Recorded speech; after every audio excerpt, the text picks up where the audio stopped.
Ada sebuah fenomena kesehatan yang saat ini menurut saya ada yang janggal menurut saya. Bapak perhatikan sekarang. Dokter makin banyak, klinik makin banyak, rumah sakit apalagi. Seharusnya dokter semakin banyak, orang sehat harus gimana? Harus banyak. Tapi apa kenyataan pada saat ini?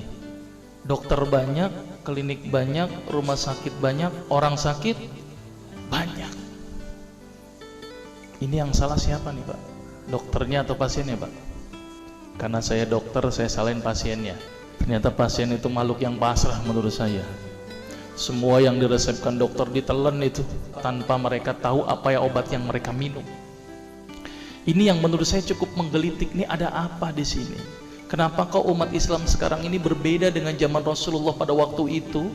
Sampai ada seorang tabib praktek di Madinah selama kurang lebih 2 tahun itu nggak ada pasiennya. Kenapa kok berbeda sekarang dengan umat Islam zaman sekarang? Ini ada sesuatu yang salah menurut saya. Kita nggak usah jauh-jauh masalah kesehatan, masalah keseharian kita saja. Itu ternyata sudah terjadi perbedaan yang luar biasa yang berhubungan dengan masalah kesehatan. Contoh, saya contohkan. Makan sehari berapa kali? 3 kali ya, katanya 3 kali. Padahal nih ada yang mengatakan bahwa makan sebelum lapar, berhenti sebelum kenyang. Berapa kali berarti? Tidak 3 kali, terserah perut.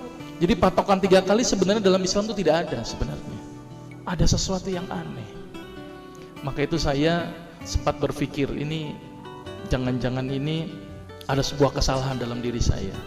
Maka itu saya setelah lulus dokter, saya melanjutkan kuliah lagi, tapi tidak ngambil spesialis gitu ya. Jadi saya ngambil kuliah lagi jurusan tafsir hadis gitu ya. Ketika belajar hadis itu banyak sesuatu yang menurut saya luar biasa yang tidak pernah dikupas. Ya, ilmu kesehatan yang luar biasa tetapi tidak pernah dikupas. Nah, di situ saya bertemu dengan seorang ustadz. Kemudian ustadz itu bilang begini. Ini latar belakang saya kenapa saya belajar pengobatan Nabi. Ustadz itu bertanya kepada saya begini, "Dok, antum yakin gak sih dok kalau antum masuk surga?" Saya jawabnya pada waktu itu apa? "Yakin Ustadz, saya masuk surga karena Allah menurut prasangka hambanya." Tapi Ustadz itu bilangnya lain, "Kayaknya antum masuk neraka deh." Waduh, dia memberikan data-datanya ke saya. Makanya saya bersyukur kepada Ustadz tersebut ya. Dia ambil pada waktu itu, mohon maaf ya, saya menyebut merek, mohon maaf. Lihat dok, Lovenox, obat yang dipakai untuk mengencerkan darah, biasanya diberikan pada penderita penyakit jantung, stroke dan gangguan bekuan darah. Di situ tertuliskan kata apa? Porsin origin. Ada yang tahu porsin? Porsin itu isinya Pak, babi Pak.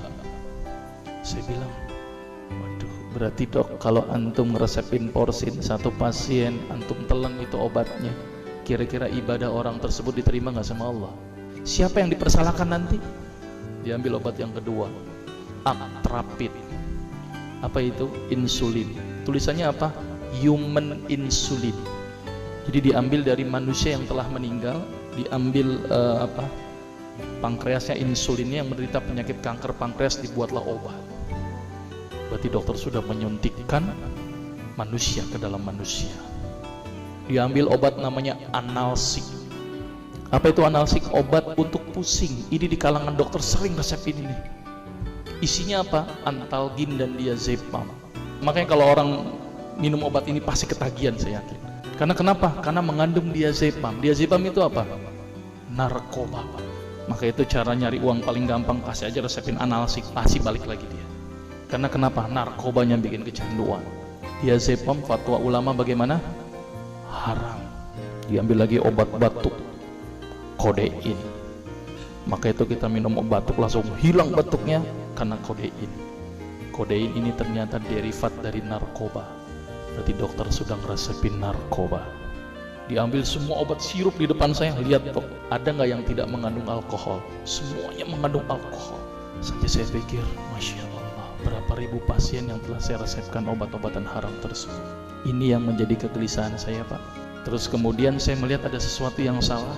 Kenapa? Karena agama Islam tidak dipelajari secara benar. Banyak umat Islam saat ini belajar akidah, belajar akhlak, belajar fikih.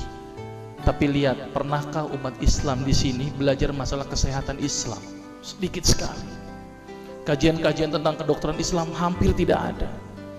Makanya tidak heran sekarang umat Islam yang notabene hebat menurut saya katanya, tapi ternyata banyak yang sakit karena dilupakan aspek ini.